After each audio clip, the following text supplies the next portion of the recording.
ഈ ഒരു ഒറ്റ വീഡിയോയിലൂടെ നമുക്ക് അക്കൗണ്ടിങ്ങിന്റെ ബേസിക് ടേംസ് എന്തൊക്കെയാന്ന് പഠിക്കാം. ഒരു കൊമേഴ്സ് സ്റ്റുഡന്റ് എന്ന നിലയ്ക്ക് അല്ലെങ്കിൽ ഒരു അക്കൗണ്ടൻസി പഠിക്കുന്ന ആളെന്ന നിലയ്ക്ക് നിങ്ങൾ ഈ ടേംസ് എല്ലാം കറക്റ്റ് ആയിട്ട് മനസ്സിലാക്കണം. കാരണം ഇത് നമ്മൾ സ്റ്റഡീസിൽ കണ്ടിന്യൂസ്ലി യൂസ് ചെയ്യുന്ന ടേംസ് ആണ്.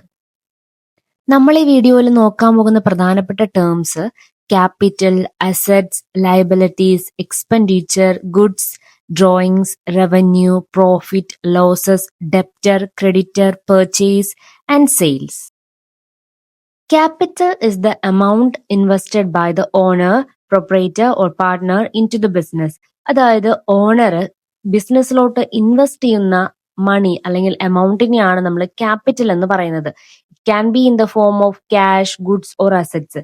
അത് ക്യാഷ് ആയിരിക്കാം, ഗുഡ്സ് ആയിരിക്കാം, അല്ലെങ്കിൽ അസറ്റ്സ് ആയിരിക്കാം. In accounting, we treat the business and the owner as two separate entities. നമ്മൾ ബിസിനസ്സിൽ എപ്പോഴും ഓണേഴ്സിനെയും ബിസിനസ്സിനെയും സെപ്പറേറ്റ് ആയിട്ടുള്ള എൻറ്റിറ്റീസ് ആയിട്ടാണ് കണക്കാക്കുന്നത്. അത് നമുക്ക് അക്കൗണ്ടിങ് കോൺസെപ്റ്റ്സ് പഠിക്കുമ്പോൾ കുറച്ചും കൂടി മനസ്സിലാവും. So capital is actually a liability of the business towards the owner. So capital എന്ന് പറയുന്നത് ബിസിനസിന്റെ ലയബിലിറ്റി ആണ്, ഓണറുടെ അടുത്തുള്ള ഒരു ലയബിലിറ്റി ആയിട്ടാണ് കണക്കാക്കുന്നത്. അടുത്തൊരു ഇമ്പോർട്ടന്റ് ടേം ആണ് അസറ്റ് എന്ന് പറയുന്നത്. These are the economic resources or properties owned by a business entity that will provide future financial benefits. അതായത് നമ്മുടെ ബിസിനസ് ഓൺ ചെയ്തിരിക്കുന്ന എക്കണോമിക് റിസോഴ്സസോ അല്ലെങ്കിൽ പ്രോപ്പർട്ടീസിനെയോ ആണ് നമ്മൾ അസറ്റ്സ് എന്ന് പറയുന്നത്. അത് നമുക്ക് ഫ്യൂച്ചറിൽ ഒരു ഫിനാൻഷ്യൽ ബെനിഫിറ്റ് ഉണ്ടാക്കി തരുന്നു. സോ നമുക്ക് അസറ്റ്സിനെ രണ്ടായിട്ട് ക്ലാസിഫൈ ചെയ്യാം. നോൺ കറണ്ട് അസറ്റ് എന്നും കറണ്ട് അസറ്റ് എന്നും. നോൺ കറണ്ട് അസറ്റിന് നമ്മൾ ഫിക്സഡ് അസറ്റ് എന്നും പറയാറുണ്ട്. നോൺ കറണ്ട് അസറ്റ് അഥവാ ഫിക്സഡ് അസറ്റ് എന്ന് പറഞ്ഞാൽ പേര് കേൾക്കുമ്പോൾ തന്നെ അറിയാം നമ്മളിത് ലോങ് ടേമിലേക്ക്, അതായത് ഫിക്സഡ് ആണത്. സോ ഇതെന്ന് പറയുന്നത് മോർ ദാൻ 1 ഇയർ ലോങ് ടേമിലേക്ക് നമ്മുടെ ബിസിനസ്സിലുള്ള അസറ്റ്സിനെയാണ് നമ്മൾ ഫിക്സഡ് അസറ്റ്സ് എന്ന് പറയുന്നത്. അതിനെ തന്നെ നമുക്ക് രണ്ടായിട്ട് ക്ലാസിഫൈ ചെയ്യാം. ടാൻജിബിൾ അസറ്റ് എന്നും ഇൻടാൻജിബിൾ അസറ്റ് എന്നും. ടാൻജിബിൾ അസറ്റ് എന്ന് പറഞ്ഞു കഴിഞ്ഞാൽ നമുക്കതിനെ ടച്ച് ചെയ്യാനായിട്ട് സാധിക്കും. Like computers, furnitures, land, building, ഇതെല്ലാം ടാൻജിബിൾ അസറ്റ് ആണ്. എന്നാൽ ഇൻടാൻജിബിൾ അസറ്റ് എന്ന് പറയുമ്പോൾ നമുക്കതിനെ ടച്ച് ചെയ്യാനൊന്നും സാധിക്കില്ല, പക്ഷെ അതിനൊരു റിയൽ വാല്യൂ ഉണ്ട്. ഫോർ എക്സാമ്പിൾ ഗുഡ് വില്ല്, അതായത് നമ്മുടെ ബിസിനസിന്റെ റെപ്യൂട്ടേഷൻ, നമ്മുടെ സോഫ്റ്റ്വെയർസ്, കോപ്പിറൈറ്റ്, ഇതൊക്കെയാണ് ടാൻജിബിൾ അസറ്റ് എന്ന് പറയുന്നത്. ദെൻ അടുത്തൊരു ക്ലാസിഫിക്കേഷൻ ആണ് കറണ്ട് അസറ്റ്സ് എന്ന് പറഞ്ഞാൽ. നേരത്തെ നമ്മൾ പറഞ്ഞു നോൺ കറണ്ട് അസറ്റ്സ് നമ്മൾ ലോങ് ടേമിലേക്കാണ് യൂസ് ചെയ്യുന്നത്. എന്നാൽ കറണ്ട് അസറ്റ് എന്ന് പറയുന്നത് നമ്മൾ ഷോർട്ട് പീരീഡ് ഓഫ് ടൈമിലേക്കാണ് യൂസ് ചെയ്യുന്നത്. അത് നമുക്ക് ക്യാഷ് ആയിട്ട് കൺവേർട്ട് ചെയ്യാൻ പറ്റുന്നു within a year. For example നമ്മുടെ cash in hand, cash in bank, അല്ലെങ്കിൽ സ്റ്റോക്ക്, ഇൻവെന്ററി, ഇതൊക്കെ ആയിരിക്കും. അസറ്റിന്റെ പോലെ ഇമ്പോർട്ടന്റ് തന്നെയാണ് ലയബിലിറ്റീസ് എന്ന് പറഞ്ഞ ടേമും. The financial obligation or debt that a business owes to outsiders. നമ്മുടെ ബിസിനസ്സിനുള്ള ഡെപ്റ്റ് അല്ലെങ്കിൽ ഫിനാൻഷ്യൽ ഒബ്ലിഗേഷനെയാണ് നമ്മൾ ലയബിലിറ്റി എന്ന് പറയുന്നത്. അതിനെ നമുക്ക് രണ്ടായിട്ട് ക്ലാസിഫൈ ചെയ്യാം. നോൺ കറണ്ട് ലയബിലിറ്റി എന്നും കറണ്ട് ലയബിലിറ്റി എന്നും. നോൺ കറണ്ട് ലയബിലിറ്റി അഥവാ ലോങ് ടേം ലയബിലിറ്റി എന്ന് പറഞ്ഞാൽ ഡെപ്റ്റ് payable after a long period, usually more than 1 year. അതായത് നമുക്ക് ഒന്നിൽ കൂടുതൽ വർഷം കിട്ടുന്നു അവിടെ നമുക്ക് ഡെപ്റ്റ് പേയ്മെന്റിന് വേണ്ടിയിട്ട്. For example a 5-year bank loan taken to buy a delivery van. നമ്മൾ 5 വർഷത്തേക്ക് ഒരു ലോൺ എടുക്കുവാണ് ഡെലിവറി വാൻ വാങ്ങാൻ വേണ്ടിയിട്ട്. അപ്പൊ നമുക്ക് ഒരു 5 വർഷം കിട്ടുന്നുണ്ട് നമുക്ക് ആ ലോൺ അടച്ചു തീർക്കാൻ വേണ്ടിയിട്ട്. Current liability or short term liability എന്ന് പറഞ്ഞാൽ ഡെപ്റ്റ് that are expected to be paid back within 1 year. നമ്മൾ ഒരു വർഷത്തിനുള്ളിൽ നമ്മൾ പേ ബാക്ക് ചെയ്യേണ്ടിട്ടുള്ള ഡെപ്റ്റുകളാണ് കറണ്ട് അല്ലെങ്കിൽ ഷോർട്ട് ടേം ലയബിലിറ്റീസിൽ വരുന്നത്. For example money owned to a supplier for goods brought on credit payable next month. നമ്മൾ സപ്ലയറുടെ അടുത്ത് നിന്ന് നമ്മൾ ക്രെഡിറ്റിന്റെ ഗുഡ്സ് വാങ്ങി, സോ നമ്മൾ നെക്സ്റ്റ് മന്ത് അത് പേ ചെയ്യണം. അതൊരു ഷോർട്ട് ടേം ആയിട്ടുള്ള ലയബിലിറ്റി ആണ്. Expenditure, spending money for some benefit is called expenditure. ചില ബെനഫിറ്റിന് വേണ്ടിയിട്ട് നമ്മൾ പേ ചെയ്യുന്ന അല്ലെങ്കിൽ സ്പെൻഡ് ചെയ്യുന്ന മണീനെയാണ് നമ്മൾ എക്സ്പെൻഡിച്ചർ എന്ന് പറയുന്നത്. എക്സ്പെൻഡിച്ചറിനെ നമുക്ക് രണ്ടായിട്ട് ക്ലാസിഫൈ ചെയ്യാം. ക്യാപിറ്റൽ എക്സ്പെൻഡിച്ചർ എന്നും റവന്യൂ എക്സ്പെൻഡിച്ചർ എന്നും. Capital expenditure is the money spent by a business to acquire non-current or fixed asset or to improve the capacity, efficiency or lifespan of existing fixed asset. അതായത് ഒരു fixed asset purchase ചെയ്യാൻ acquire ചെയ്യാൻ വേണ്ടിയിട്ട് business use ചെയ്യുന്ന മണീനെയാണ് നമ്മൾ capital expenditure എന്ന് പറയുന്നത്. അല്ലെങ്കിൽ ഒരു എക്സിസ്റ്റിംഗ് ആയിട്ടുള്ള ഒരു ഫിക്സഡ് അസറ്റിന്റെ കപ്പാസിറ്റി ഇംപ്രൂവ് ചെയ്യുക, എഫിഷ്യൻസി ഇംപ്രൂവ് ചെയ്യുക, ലൈഫ് സ്പാൻ ഇംപ്രൂവ് ചെയ്യുക, ഇതിനെല്ലാം യൂസ് ചെയ്യുന്ന മണീനെയും ക്യാപിറ്റൽ എക്സ്പെൻഡിച്ചർ എന്ന് പറയാം. For example purchase of machinery, purchase of building, furniture, etc. Revenue expenditure is the money spent on the day-to-day running of the business. ഒരു ബിസിനസിന്റെ day to day റണ്ണിങ്ങിന് വേണ്ടിയിട്ട് spend ചെയ്യുന്ന മണീനെയാണ് അല്ലെങ്കിൽ എമൗണ്ടിനെയാണ് നമ്മൾ റവന്യൂ എക്സ്പെൻഡിച്ചർ എന്ന് പറയുന്നത്.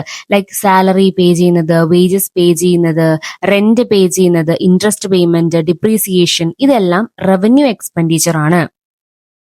Goods, the tangible items or commodities in which the business regularly deals. ഒരു business regularly deal ചെയ്യുന്ന ടാൻജിബിൾ ആയിട്ടുള്ള ഐറ്റംസ് അല്ലെങ്കിൽ കമ്മോഡിറ്റീസിനെയാണ് നമ്മൾ ഗുഡ്സ് എന്ന് പറയുന്നത്. അത് സ്പെസിഫിക്കലി ബ്രോട്ട് ചെയ്യുന്നത് റീസെല്ലിംഗ് അല്ലെങ്കിൽ മാനുഫാക്ചറിങ്ങിന് വേണ്ടിയിട്ടായിരിക്കും. For example, for a manufacturing dealer അല്ലെങ്കിൽ manufacture dealer, furniture is the goods. ഒരു സ്റ്റേഷനറി ഡീലർക്ക് സ്റ്റേഷനറി ആയിരിക്കും goods. Drawings, any cash or goods taken by the owner from the business for their personal or private use. അതായത് സ്വന്തം personal യൂസിനോ അല്ലെങ്കിൽ private യൂസിനോ വേണ്ടിയിട്ട് ബിസിനസ്സിൽ നിന്ന് എടുക്കുന്ന എമൗണ്ട് ഓഫ് മണീനെയാണ് നമ്മൾ ഡ്രോയിങ്സ്, അതായത് ഓണർ എടുക്കുന്ന എമൗണ്ട് ഓഫ് മണീനെയാണ് നമ്മൾ ഡ്രോയിങ്സ് എന്ന് പറയുന്നത്. Drawings reduce the owner's capital. ഓണറിന്റെ ക്യാപിറ്റല് ഡ്രോയിങ്സ് റെഡ്യൂസ് ചെയ്യുന്നുണ്ട്.